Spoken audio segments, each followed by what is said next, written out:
నైనా ఒకసారి జాబ్ తీసన్నాడు, నెలకి 50,000 శాలరీ.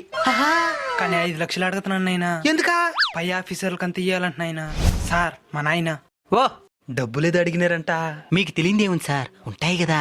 సరే 5 లక్షలు కాదు 10 లక్షలు తీసుకోండి. కానీ డబ్బులు మాత్రం జాబ్ వచ్చిన మరు క్షణం ఇచ్చేస్తాం. అంత కుదరదు. ఎందుకు కుదరదు? మోసం చేయని మాలదు, మెయింటైన్ చేయని మాలదు. ఆఫీసులందరూ డబ్బులు ముందే ఇవ్వమంటారు. జాబ్ ఖచ్చితంగా వస్తుందా? 100%. సరే 100% అని నువ్వే చెప్తున్నావు కదా. సరే నువ్వే మాకు 5 లక్షలు వడ్డీకి ఇస్తా.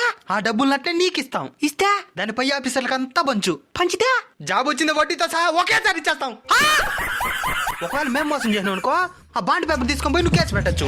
అదే నువ్వు మోసం చేసినావు అనుకో, ఆ డబ్బులు తెచ్చి నీకే ఇచ్చినావు కాబట్టి ఇంకా కట్టబడలే. ఇది అస్సలు కుదరదు. ఎందుకు కుదరదు?